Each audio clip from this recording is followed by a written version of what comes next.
This simple strategy that I'm about to show you, everybody who's below 1000 elo, doesn't matter what rating, 700, 800, 900, can get to 1000 elo, maybe even 1100, 1200, 1300, depends on how well you execute this strategy. And I'm going to show you the strategy by this game between a 789 player and a 813 player. Both players played here on chess.com, and the white player opened with d4 and d5. So just before this game starts, I can tell you one important thing. The strategy is not about opening memorization or some advanced tactical concepts, because you're probably doing tactics right now, and that is really good. Continue doing that. But sometimes you can just learn some weird tactical concepts and that never happen in your game. Or for example, you learn an opening, or sometimes you just learn an opening and your opponent plays something completely different. So for example, in this game, what we get is bishop f4, which is the London system, and after knight to c6, it's already a non-standard move, right? Often people play c5, e3, and now f6, and now even if you study the theory, you're probably out of theory here. So what is the strategy? The strategy I want you to apply is protecting your pieces. Protecting your pieces. Now, obviously, you probably already know if a piece is attacked once, you also have to defend it once, right? But often, people under 1000 just completely underestimate this, or they just leave their pieces hanging everywhere. Every game between 1000 is decided because of tactical blunders, right? So we get bishop d3, and now we get e5. And that is already inaccurate. Why? Because already queen h5. Okay, already queen h5. He weakened this diagonal, and now let's say g6, you have bishop takes g6. Now, what we get is this, and it's a bad move, yes. But after this, he again has queen h5. Okay? And after g6, he takes the pawn. And now obviously, he's much better. The computer says it's 0-0, but in reality, it's much better for the black pieces here, for the white pieces. The top line goes like this, and then we get something like this. But there's no way, and this here is equal. This is just, from a practical perspective, way better for white. Now, what we get after bishop takes on g6 and king to d7 is a move that completely violates the principle of protecting your pieces. So if you're a beginner, what you should think here is, okay, these two pieces are attacked. And basically my strategy is to protect my pieces, right? Even if you don't recognize that these pieces are attacked, you should ask yourself, okay, what threats does my opponent make with his pawns? And then you will realize, okay, this is attacked, this is attacked. You see, okay, where's the knight moving? Okay, this is attacked, and this is attacked. Now, you obviously recognize that this is not really hanging because of the rook, right? You obviously recognize this, but you recognize this is hanging. So what you should do in this position, you should say, okay, maybe I play bishop f5 check, you know, and then after this, I move my bishop back, or I just move my bishop back immediately, right? That is what you should do. Now, the best move here in this position is obviously to take here, but even if you don't recognize this, right, because then you get something like this, and white is winning, even if you don't recognize that you can just take here, you should just ask yourself, okay, this is attacked, so let me just go back, right? Very simple, very simple. But instead, we get queen to f5 check. And it's a very bad move, because it leaves both pieces hanging, and after the king moves, even your queen is now hanging, and now you have to retreat your queen, and both pieces are hanging. And you're gonna lose one at least, and we're gonna see he takes f4, and you're losing, right? And that's basically the entire thought process, the entire point that I want you to get. Start not doing this crazy maneuver here, and if you did this crazy maneuver, just bring your piece back, bro. Just bring it back, right? Again, this is the best move, but even if you don't see that, you just see, okay, this attack, just bring it back. I don't care, or bring it back, or bring this one back, right?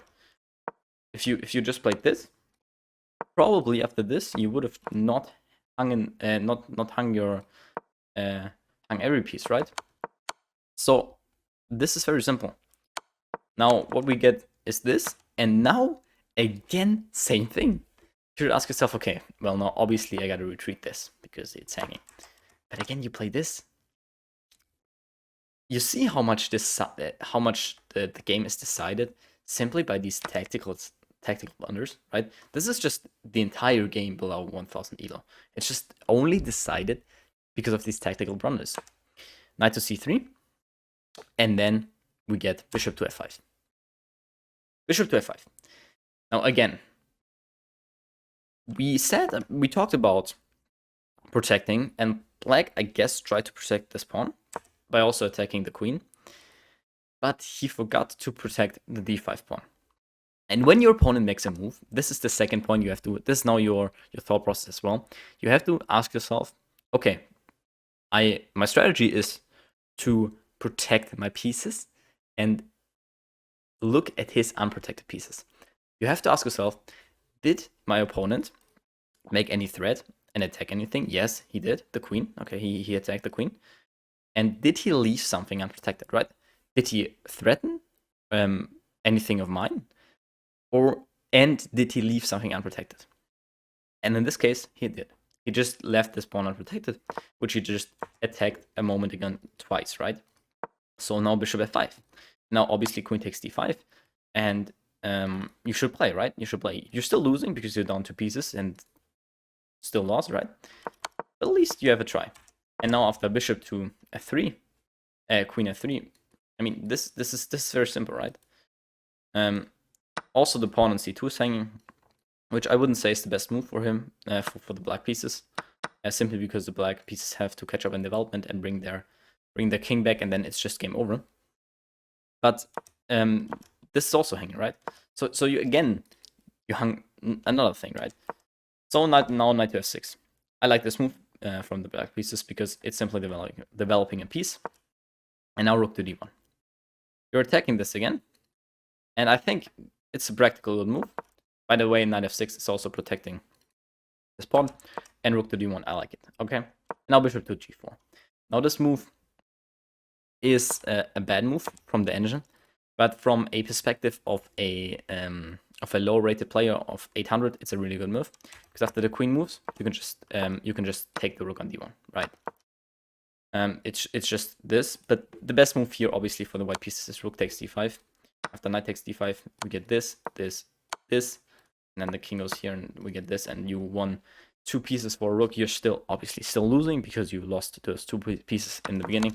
But this kind of tactic of sacking your rook here is not going to be seen by any 800. So you don't need to worry about that. Again, this is way too advanced for this level. This is at least 1400, maybe less, maybe 1200. I don't know exactly, but this is definitely not 1000 rated tactics. So after bishop to g4, the queen goes to d3, and now you would obviously take on d1, right? But for some reason he didn't and just went back here, and that is what really surprised me. Or again, same thing for the black pieces, right? Is there anything left unprotected from my opponent? And you realize, dude, this bishop is attacking the rook, and obviously a rook is much more valuable, right? So you just take here, and then the queen takes, and then, I mean, I guess you're happy. You play queen e7 check. Knight comes here and try to bring the rook, and then you bring back your king, right? Very simple. But he didn't. He went back to f5, and now, again, knight to b5 is played. This is given an accuracy. I actually think it's a bad move, simply for the reason that you're not addressing this. I guess you're making a check, okay? And after king goes back, you're addressing the threat. But I want you to address the threat immediately, because what we will see in a couple of moves is that black makes this exact same mistake. So knight to b5, and the queen is now attacked, and the queen goes to b3, and now we get bishop t4, b4 check. And this is a move I really don't like from the black pieces. Why? Because it's attacked once by the queen, and it's also protected once by the knight, so it's fine technically.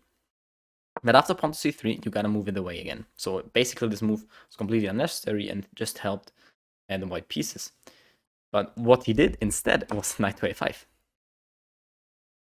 thinking that the queen needs to move somewhere, and then the bishop can still move, right? But the queen can just take the bishop. So again, this is the same thing for the black pieces in this case, protecting your pieces. Instead of just playing knight to a5, thinking you're really smart, you should follow the strategy. The strategy is protect your pieces, and obviously knight to f5 is not following the strategy. So what would you play in this position? You would probably go back to d6 or something, maybe go back to c5, right? You will protect your piece. You will try to protect your piece. Okay, that is the strategy. And now on knight to f5, we take this, queen e7, and the queens get traded. And on knight to f3. And from here on, the game again completely changes. Now you're still winning as the black pieces because you won 2 pieces, and now the white piece only got 1. But after rook goes to e8, the game is back to equal. How is it back to equal? Well, again, you have to ask yourself, what is unprotected, right? What is unprotected in my position? And that is the c7 pawn. The c7 pawn. And after this, you just have knight c7. Knight c7 is just a fork. After the king moves, you take this, probably like play king e2 or something. Oh, knight e5 rather. And then you castle, and the game is back to equal. Back to equality, right? And so this is very, very important, right? Again, same thing. Exactly same thing. You see how these games are only decided by these tactical blunders, right? This is the entire game. It's nothing about like strategical thinking, long-term planning. It's nothing about that. Nothing. It's nothing about openings, nothing. It's just that. So you just have to follow the strategy of protecting your pieces. And again, here you ask yourself, okay, how can I protect my piece? You go here. Very simple. Okay, but instead we get rook to e8, and now castles, and he doesn't take this. He doesn't take this, which shows me, okay, well, now you want to say, which shows me, okay, you didn't follow the principle of asking yourself, what did my opponent leave unprotected? And now after bishop c2, now he takes. But now after rook d1, takes this. I mean, you're still back to equality, but you haven't won any material because you also lost this, right? So it's like you're still down a piece. You're still down a piece. Now in this game, it's back to equal, simply because the white pieces got 3 pawns for this piece, and these 3 pawns will show decisive. Now the knight goes to e5, the king comes forward, very nice, h3, and now I like this move because now white is basically trying to push these pawns, and this is what white is really, really great at doing here in this game. They're just pushing these pawns, and that is basically what wins them the game. And now knight takes g6. Now again, black played rook e8 again. What is unprotected in your position? Rook g8, right? Like really, really simple.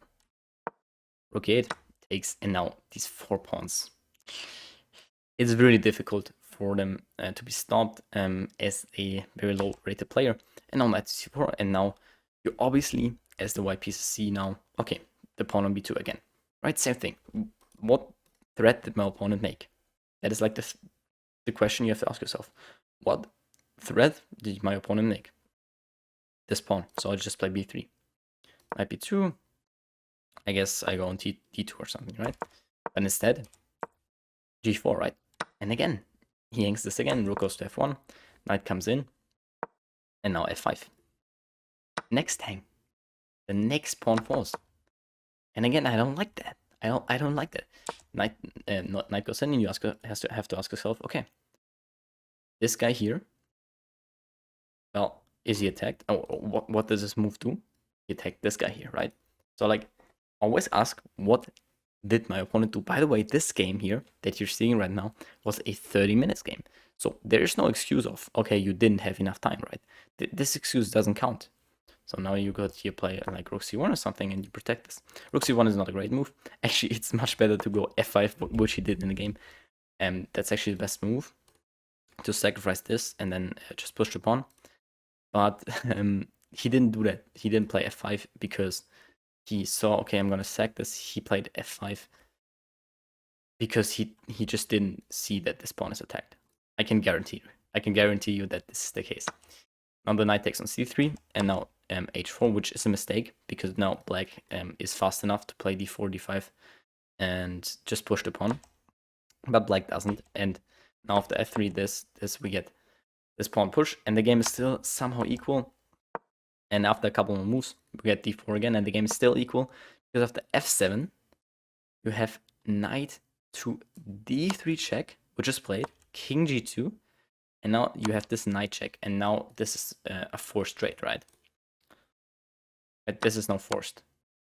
And now you can go back and stop the pawn. Yeah, but instead, after this, what happens is that the white pieces again, what threat does this move make? It attacks this knight, so you obviously gotta take. Yeah, but again, same thing, right? Same thing. You're just blundering again, protecting your pieces. Even if you would have played h5, overprotecting the pieces. This is another concept I want you to think about, overprotection.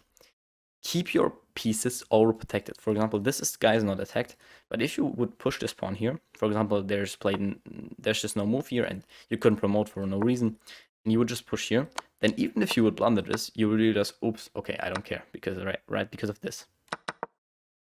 So this is another concept that is really, really helpful, but what we get instead is that we hang this, and now the game is completely lost. But white does exactly what you're supposed to do in this kind of position. He just pushes these pawns. And what we'll get is that of king e7, we get h5, and now we get this. And already it looks not nice for the black pieces. The black pieces are still winning. But in a couple more moves, we're gonna see a fatal mistake, and it is actually in this exact position. The king was brought forward for no apparent reason, because the king needs to stay back and protect and attack these pawns, right? And after this, you have f8 queen, takes, and g7. Now this is the way to win here, because now you're just gonna promote, and it's game over. But I don't expect you to see this, because what you're doing as a white piece here, as an 800, you just see, okay, well, this is this is both not playable, so I'm just not gonna play it. Could have played g7 anyways, which would also have won in the same kind of fashion. But it doesn't really matter, okay? I can see why you didn't play it. I can see that is kind of difficult to see that you can play it even though it's protected. Now, the king goes to f1. And again, for this move, the king goes to f2. I'm not... I really dislike this move, but not for the reason that you didn't play for the win here, but for the reason that you, again, violated the principle of protecting your pieces. This guy is attacking this pawn once, this guy attacking it twice, so you protected with the king once and with the rook once. But now you move the king here, and now it's only protected once, right? You violated the principle again. And now after the knight goes here, again it's still winning with g7, and now you find it. So you see how many different opportunities white gets here, and what black gets here, right? And now he takes here, but now it's too late, because now the checks run out, and after this you just get a queen from the white pieces, and now here black resigns. By the way, don't resign here. For example, play king h6, and again it's lost if your opponent plays anything, but they could play this, and then he hangs his queen, and you're winning it. So, you know, maybe. But you see how many opportunities the black pieces got in this game. You see how many opportunities the white piece got in this game, and these opportunities were only created because they all didn't protect their pieces. They all only made blunders all over the game. You see? And that is just what happens below 1000. That is just what happens. And if you can stop doing that, if you can from now on protect your pieces, you will immediately rise to 1000, 1200, 1400. I mean, this is such a great, this is basically the number one thing you need to do. Simply the number one thing. Focus on this right now, and you will get where you want to be. So I hope you like this. Hit the like and subscribe button right now. Leave a comment if you liked this advice here, and I see you in the next video.